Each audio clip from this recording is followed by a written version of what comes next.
Hallo und willkommen auf meinem Kanal. Ich bin die Babs und ich nähe ganz viel Kram, meistens Klamotten. Und dieses Video fängt ein wenig anders an als andere Videos. Wer mich schon verfolgt, der hat es gemerkt. Und zwar, weil das Teil 1 von 2 ist. Gleich sagt die Vergangenheits-Barbara was zu dem ganzen Projekt und wie ich angefangen habe. Und ob das Ganze dann was geworden ist oder nicht, seht ihr im zweiten Teil. Der kommt nächste Woche. Ich würde mich freuen, wenn ihr dran bleibt und wünsche euch jetzt ganz viel Spaß mit dem Video. Heute muss ich das mal ein bisschen anders machen als sonst. Normal hört ihr mich nur aus dem Voice-Over. Ich bin noch gar nicht sicher, ob das überhaupt klappt. Ich glaube, es wird auch ein Video, wenn es richtig hart schief geht, weil ich glaube, dass man das auch mal zeigen kann. Aber ich würde mir sehr wünschen, dass es gut geht. Und zwar, wer beim Live oder bei Instagram mir folgt, wobei es gelogen, bei Facebook, der hat schon gesehen, dass ich dieses Kleid nähen möchte. Das ist ein Lutherloh-Schnitt und ich finde das einfach herrlich. Ich fand auch die Farben total schön von dem Kleid und habe mir dafür Stoff bestellt,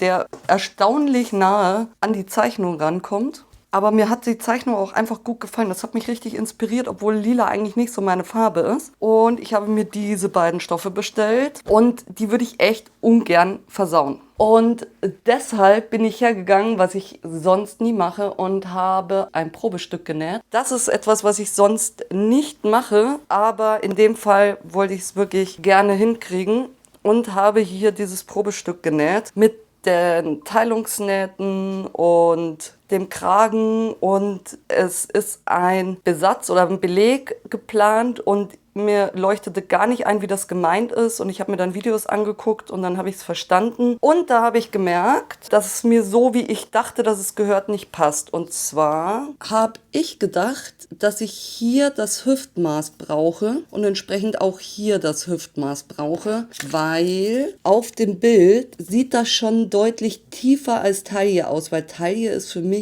eigentlich hier. Aber dann ist es mir zu groß. Oben schien es aber zu passen. Deshalb werde ich das alles, den Kragen, den Beleg pause ich ab, das mit dem Brustmaß machen, und ob ich das hier mit dem Hüftmaß mache, ist, glaube ich, egal, weil da geht es nur noch um die Weite. Wahrscheinlich mache ich das einfach auch mit dem Brustmaß. Und man sieht hier, dass das verschiedene Längen sind. Und ich glaube, das macht Sinn, weil durch die Teilung und alles sitzt das ja nicht ganz gerade, sondern so ein bisschen schräg. Und damit das am Ende wieder gerade ist, ist hier der Rock angepasst und nicht, wie ich das immer mache, einfach nur ein Tellerrock. Der Kragen ist spannend und die Ärmel sind spannend, und zwar war da nicht vorne und hinten bezeichnet. Also normal ist ja hier so ein V für vorne. Das fehlte hier, also habe ich mir mal angeguckt, hier ist die Kurve steiler und hier ist die Kurve steiler. Also gehe ich davon aus, dass was hier vorne ist auch hier vorne. Das würde auch passen, dass es gleich aufgezeichnet ist. Deshalb denke ich, das hier ist vorne. Ich habe mir ganz, ganz viele Videos angeguckt zu der Teilung, zu dem Kragen und auch zu diesem farblich abgesetzten. Und ich habe das jetzt hier nicht festgenäht. Ich habe das nur ausprobiert. Und zwar wird da eine Naht gesetzt, die quasi nur eine Orientierungshilfe ist. Dann wird das festgenäht und dann wird das auf den Stoff draufgeklappt nach oben. Aber das machen wir dann alles in Ruhe, sofern das klappt. Das weiß ich noch nicht. Und dann würde ich sagen, fangen wir an und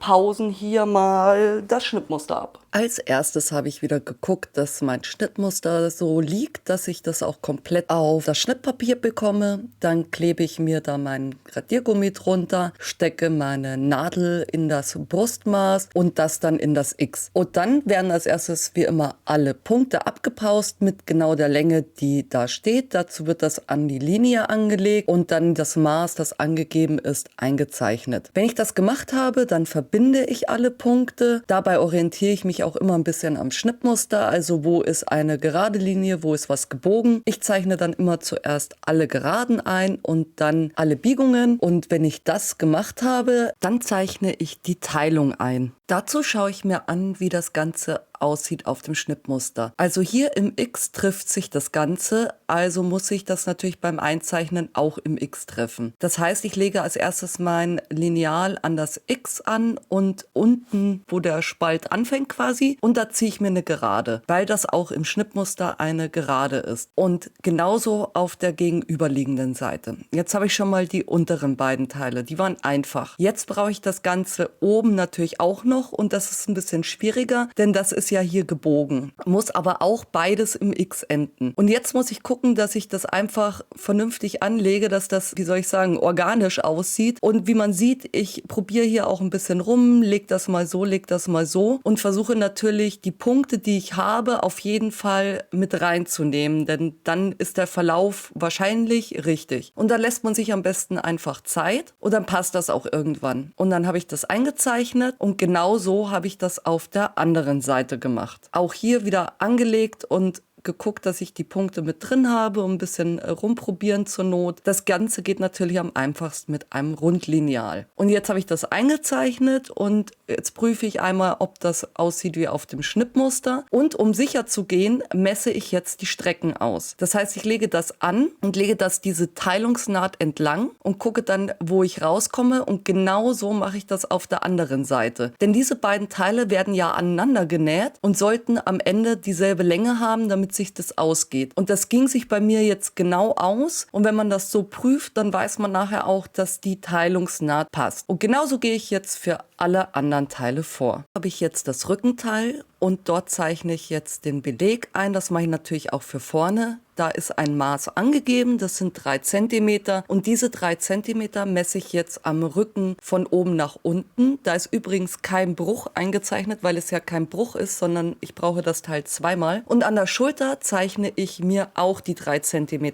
ein. Jetzt habe ich schon mal oben und unten, wo ich rauskommen muss und jetzt versuche ich diese Form, die der Ausschnitt hat, genau nachzubilden. Und ich mache das immer, indem ich mein Rundlineal zuerst an den Ausschnitt anlege und mir das dann schiebe und versuche, dass das in etwa sich ausgeht. Da kommt es jetzt nicht auf den Millimeter an. Wichtig ist, dass die Strecke oben stimmt, denn die wird angenäht. Und so mache ich das auch für das Vorderteil. Im Rückenteil zeichne ich mir jetzt noch den Reißverschluss ein. Das wäre nicht nötig, denn es ist klar, dass man da komplett den Reißverschluss braucht. Aber wenn man das immer gleich macht, macht man es auch nie falsch. Beim Kragen muss man beachten, dass das Kreuz außerhalb des Schnittmusters ist. Das heißt, das muss man mit ausschneiden und auch da habe ich geguckt, dass es auf Schnittpapier passt und habe das genauso abgepaust wie den Rest. Und das sah fertig dann so aus. Ich habe mir dann noch beschriftet, was vorne und was hinten ist, wie immer welches Maß ich genommen habe und dass ich das Ganze 4-mal brauche. Beim Ärmel funktioniert das ganz genauso. Das Kreuz ist leicht außerhalb des Ärmels. Entsprechend muss man das auch so abpausen. Ich packe mir die kleinen Schnittzeichnungen dann immer auf das Schnittteil. Das muss man natürlich nicht machen. Und dann wird das genauso mit einem Rundlineal nach und nach verbunden, sodass man alle Punkte erwischt. Dann habe ich die Rockteile abgepaust. Da liegt das Vorderteil im Bruch und die Rückenteile sind 2 Teile, weil da ein Reißverschluss rein muss. Am Rückenteil ist wieder ein Maß angegeben, wie weit der Reißverschluss runtergehen soll und auch das zeichne ich mir ein. Um jetzt den farblich abgesetzten Rand unten am Rockteil einzuzeichnen, nehme ich das angegebene Maß, das waren 8 cm,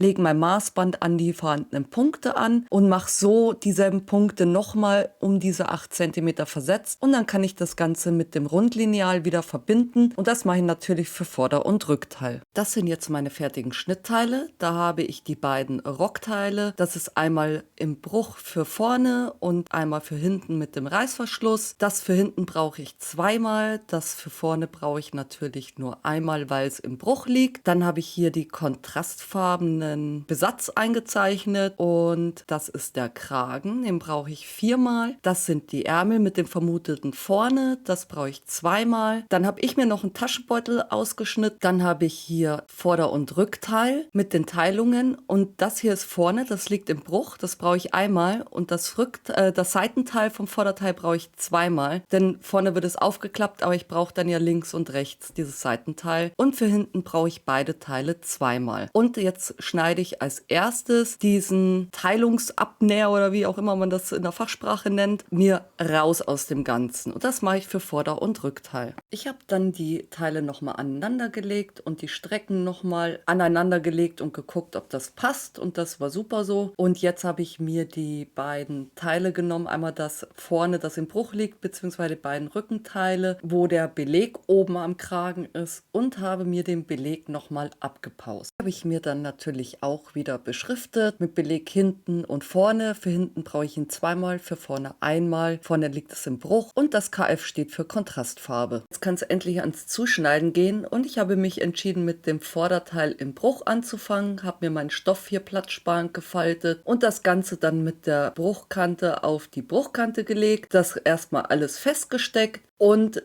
dann kann ich das ausschneiden. Und da ich hier wegen der Teilungsnähte, die ich rausschneiden musste und da ja keine Nahtzugabe einzeichnen konnte, der Einfachkeit halber alles ohne Nahtzugabe ausgeschnitten habe, benutze ich hier meinen Einfach Kahl. Den stelle ich mir auf 1 cm Nahtzugabe ein und schneide mit dem dann an den Schnittteilen entlang. Und so habe ich dann automatisch 1 cm Nahtzugabe mit drin. Und so bin ich bei allen Schnittteilen vorgegangen, natürlich immer in der jeweiligen Farbe.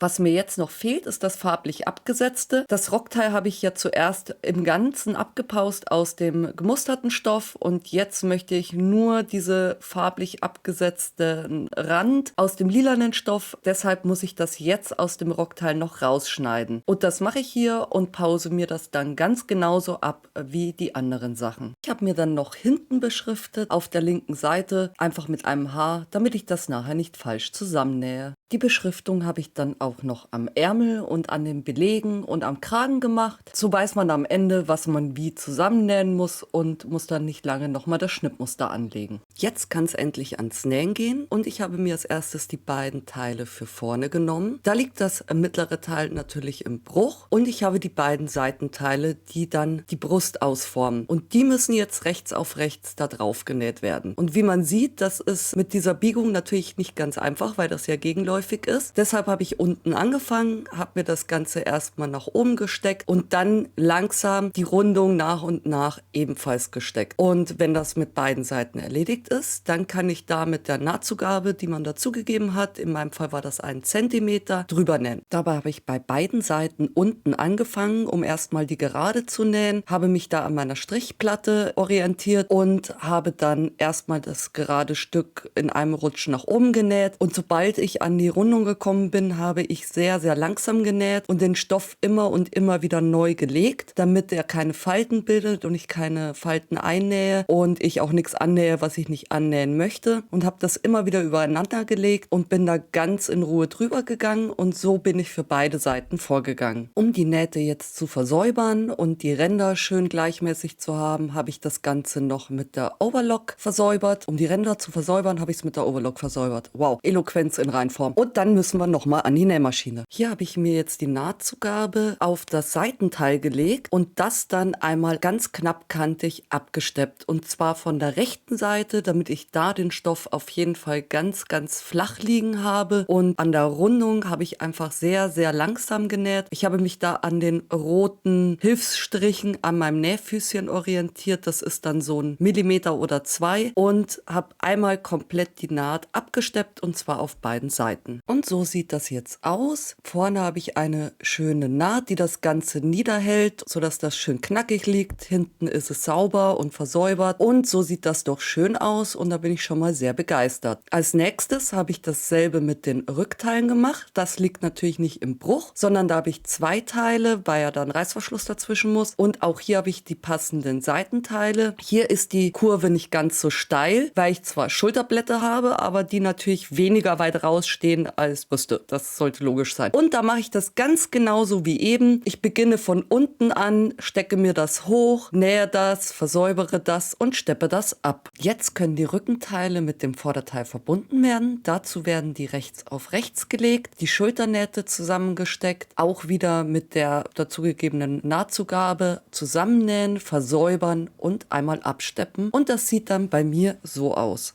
Als nächstes brauche ich den Kragen. Den habe ich ja 4-mal und da habe ich mir immer vorne und hinten markiert. Und die müssen jetzt immer 2 Stück rechts auf rechts. Und zwar so, dass sich vorne und vorne trifft und hinten natürlich. Und dann stecke ich mir das Ganze erstmal fest. Und hier habe ich einen Fehler gemacht. Macht ihr den nicht. Ich habe hier die Seite, die kurze Seite hinten offen gelassen. Das war aber falsch. Näht die zusammen, näht die kurze Seite vorne zusammen und einmal obenrum die lange Strecke, so dass also nur innen offen ist. Und das habe ich jetzt hier gemacht an der Nähmaschine, wieder mit einem Zentimeter Nahtzugabe. Und da habe ich zuerst das kurze Stück vorne genäht und dann um die Rundung. Da das nicht gegengleich ist, ist das nicht so tragisch. Das liegt sehr gut. Am Ende habe ich dann eben hinten offen gelassen. Das war meinem Probestück geschuldet. Ich hatte vor, das einfach mit umzubiegen beim Reißverschluss. Mein Probestück war aber dünne Baumwolle und das hier ist dickes Leinen. Entsprechend habe ich da später eine Anpassung vorgenommen. Deshalb macht ihr es am besten gleich richtig. Einmal jetzt die lange Strecke entlang nähen und dann hinten auch nochmal runter. Und das macht ihr natürlich 2-mal für beide Kragen.